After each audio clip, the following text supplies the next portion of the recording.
All right, so here we go. So yes, it was just confirmed that Hogwarts Legacy is here to stay pretty much indefinitely, and this franchise is only getting started today. We have big news about the sequel, why it's headed to PlayStation 6 and the next Xbox, a rumored Hogwarts Legacy HBO series, I kid you not, and how to get your hands on exclusive Hogwarts Legacy attire. Plus, I'm going over your top comments because this time you guys have some amazing tips that everyone needs to be paying attention to because a lot of you are missing out on this, so stay tuned to the end of the video.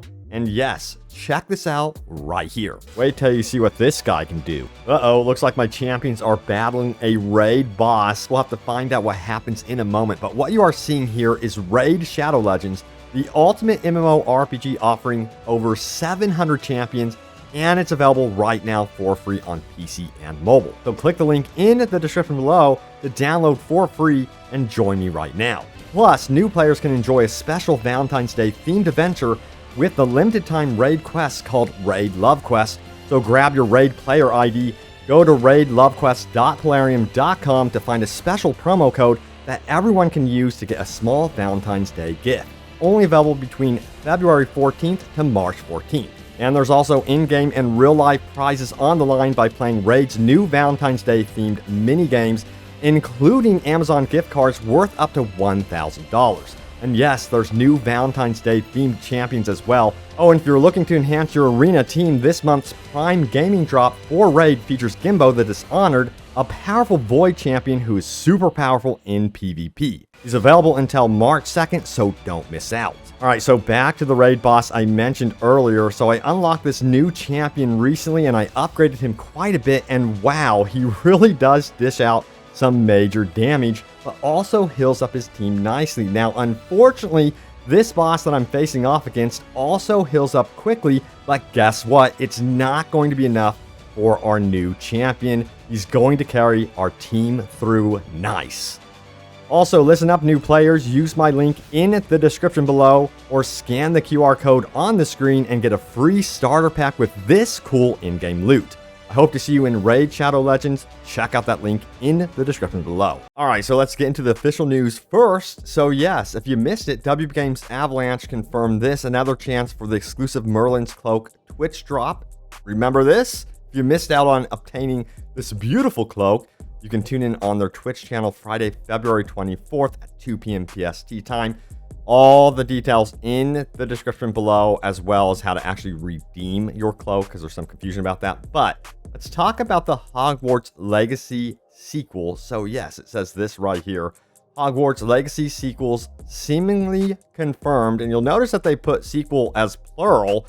So it seems like we might have actually more than just one Hogwarts Legacy game in the works, maybe even spin-offs. But let's dive into what the article goes on to say, shall we? And we're gonna get into the PlayStation 6 bit. Now, it goes on to say this right here. After struggling to recreate the magic of Harry Potter film franchise with the lackluster spin-off trilogy Fantastic Beasts, Warner Bros. Has finally struck galleons anew with its latest piece of Wizarding World IP, video game Hogwarts Legacy. Let me know if you're a fan of Fantastic Beasts or not, or if you felt like that was underwhelming.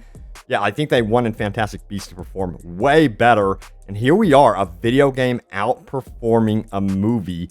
What a shock. It actually does happen. Now, it goes on to say this. This is the important bit. It says right here, Warner Bros. Sees Hogwarts Legacy as a long-term franchise, and yes, that means that perhaps we would be getting a lot from Hogwarts Legacy in terms of sequels and maybe even spin-off products beyond gaming, which we're going to get into the rumored HBO TV series, which is going to be feeding off of Hogwarts Legacy and be its own thing, apparently. But yeah, there's some really interesting stats here as well. Check it out. It says, per updated stats provided to Variety on Tuesday by Warner Bros. Games, Hogwarts Legacy has now seen 267 million hours played, 393 million magical plants grown, 242 million potions brewed, and 1.25 billion dark wizards defeated. Wow, that is absolutely crazy, and it shows how busy you all have been. Now, you're probably wondering, hey, Robbie, what about the PlayStation 6 news? Can you please tell us where you're getting this information from? So check out the headline right here. It says, big budget games that started production today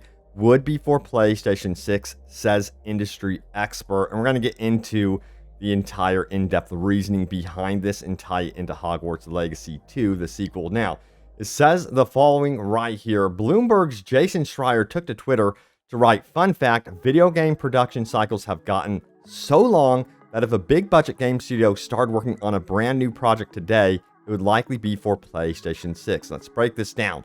There were 6 years between PlayStation 1 and PlayStation 2, followed by another 6 years between the PS2 and PS3. The gap between PS3 and PS4 extended to 7 years.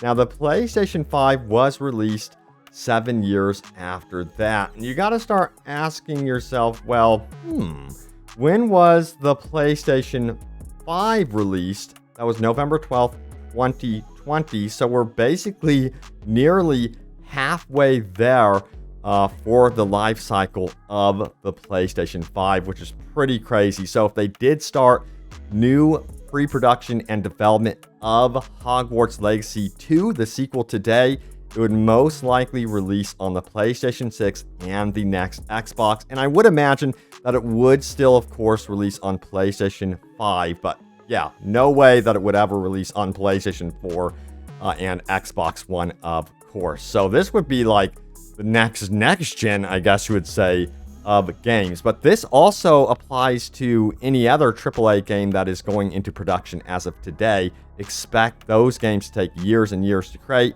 and target PlayStation 6. And of course, you know, again, PlayStation 5. But those next gen consoles are now being heavily considered in the development process right now. Now, it goes on to say this as well. With this in mind, we could expect to see a PlayStation 6 console potentially releasing in 2027. Now, Schreier's tweet specifies projects that are starting now, placing a AAA game's production life cycle at around 4 to 5 years long. I'll admit, it sounds about right. It's certainly a strange thought to comprehend. The PlayStation 5 still feels so new, perhaps because PlayStation 5 exclusives are so thin on the ground still. Yeah, it feels like there's still so much untapped potential with the PS5 right now, and I cannot wait to see what they do even with, you know, franchises like God of War. But maybe, just maybe, they're already considering PlayStation 6 for the God of War franchise at this point, that they're like, hey, it is time to get going. And I've heard that they are considering PlayStation 6 over like a pro version of PlayStation 5. That's another rumor that has been circling around. Will that be true?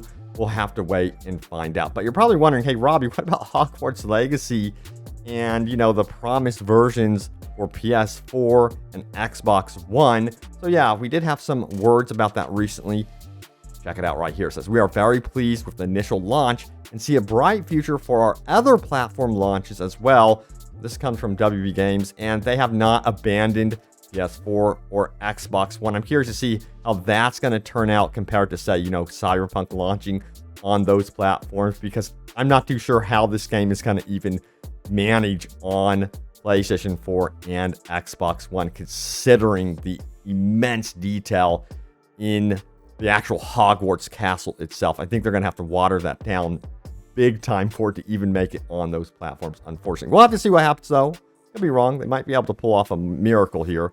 But yeah, you're probably also wondering, hey, Robbie, what about the HBO TV series? This rumored Hogwarts HBO TV series. So check it out. It says, a Hogwarts Legacy TV show is reportedly in development at HBO Max. It's claimed the series will be based on Warner's recently launched fantasy game. I would not be surprised if this is true, because HBO is extremely interested in gaming IPs right now. And I imagine even more so after the immense success that is The Last of Us, that they're going to want to immediately rotate over the next best thing, which right now is definitely Hogwarts Legacy. And this game franchise has seen so much success because also it launched successfully with minimal bugs and problems compared to, say, you know, like Cyberpunk 2077. So there's going to be a lot of interest in this franchise outside of gaming, you know? So yeah, I would not be surprised if this turned out to be true. But I'm curious, would you guys prefer a full-blown movie franchise, or do you prefer TV series for something like Hogwarts Legacy? Now, it goes on to say this. That's according to sources cited by Giant Freaking Robot, an entertainment news site with some track record of exclusive reporting. So that just means to take this all with a grain of salt. Of course, this is not 100% confirmed by WB Games whatsoever. It is a rumor circling around. We'll see if there's any truth to it, but man, I would not be surprised if it's true. Now it says it claims the series is still in the early phases of development, but that like Warner's recently released Hogwarts Legacy game, it will presumably be set before the original Harry Potter novels and the Fantastic Beasts spin-offs. I would love this if it was set in the 1800s. They could do so much with this and make it feel so cool. Yeah, so we'll see if it turns out to be true. Let me know what you would like to see from it. But it's time to go over your top comments. Remember to leave a comment down below for a chance for it to end up right here in a future video. Let's check out what my most recent video was about right here. It says, unexpected and exciting news from the devs, all new updates. If you missed this video, check it out. There was some news about DLC is not happening for Hogwarts Legacy, that there's no long-term future. And then there was a dev that came out and countered this saying, yo, slow down. We just said at the moment, and we're not planning DLC right now or announcing anything simply because the PlayStation 4 and Xbox One versions are not out. That would be rude to announce that we're working on DLC. So yeah, we might actually get some long-term support for Hogwarts Legacy. All right, so Raw815 says this. I'd like to actually see house point rewards and an actual house cup, probably something that would end up tied into Quidditch being released. It's briefly mentioned here and there from teachers, but no actual change in the hourglasses from what I can tell. Yeah, it just seems like it was part of the plan, you know? It just did not happen because of development time, resources, that sort of thing. That's the development process. They really knew what to go after and not overwhelm the team, it seems. And I think that was a wise decision, to be honest with you. Yeah, it would have been cool if they could hire an entire team to focus on Quidditch. Maybe they can, after the success of Hogwarts, since it's been so immensely successful, they could be like, hey, we could hire more people. We could do what we want and have more freedom now. Now, let's keep going. Orgisa says this, I'd like to see an expansion that adds more roads, one that doesn't lead to Hogsmeade. For a second there, I was like, more roads are being... Oh, and then I was like, oh, okay, you got me good on that one, I have to say. Now, Philly says this, I knew from the start it was way over-exaggerated because originally in the gameplay previews, they stated we are more than glad to add more, but we won't be focusing on it until after the releasing to all platforms. As of now, it's not our main focus. Believe me, they aren't going to not release a minimum of one DLC, especially all the hype around the game. And I did reply to this, and I agree. I think that it would be a huge mistake, and I think they also know it would be a huge mistake to not support this game long term. It just seems crazy. They, you know, WB Games, as I mentioned to you guys beforehand, have supported games that have sold less, and they've provided season passes and stuff like that. Honestly, I'm going to say I'm glad they did not have a season pass plan with this game. I feel like it somewhat diminishes the game's launch, and people start questioning, oh, well, they're withholding content on purpose, and just becomes a whole issue. So hopefully they just release one massive big expansion. That's what I love. I want them to go back to that more and more with gaming, and that's one reason why I'm happy with Cyberpunk 2077 and Phantom Liberty, because it's going to be this really big, massive expansion that I'm super hyped for. Now, Joe Taylor says, I've been craving a game with good character relationships and being choice-driven. I miss the days of gaming with games like Mass Effect and Dragon Age. Yeah, those games, you know, I appreciate more and more each day. It just goes to show how rare it is for us to have those games, because it's also extremely hard to develop those games. I mean, it takes practically a rocket scientist to actually make those games. Now, Banana Sean says the following, I got one for you. You can't imagine what travel was like before they invested flu powder. Yes, you can. It was probably a lot quieter. Yeah, it goes to show how frustrating it is just to even fast travel in this world when you constantly hear the same lines of dialogue over and over again. Yeah, it's got to be patched. It really, really does need to happen. So hopefully we get some updates from WB Avalanche on that. Now, Iron Cookies says, sigh, guess my second playthrough is going to be a speedrun now. Upside down smiley face. Zoom out on map to see lists for collectibles. At least one moon totem in every town. wait until night. You can use Revelio. On your broom, you can freeze animals to capture and transmute farm animals. Plants are more powerful than you think. Don't underestimate your potions and plants. Yeah, it's something that I'm honestly learning more and more with this game is in combat to use my plants. For some weird reason, I'm always neglecting them, but they are extremely useful in combat. I don't know what my deal is. So yeah, I'm definitely taking to that tip right there. And I agree, use the plants for sure. There it is. The latest happenings around Hogwarts Legacy. Actually, the sequel, some exciting stuff there. So I would imagine again that it would be releasing on PlayStation 6 and the next Xbox. I cannot imagine what it would look like. It's probably going to be stunning. But yeah, thanks for watching. Stay tuned for more, and I will see you all next time. Take care.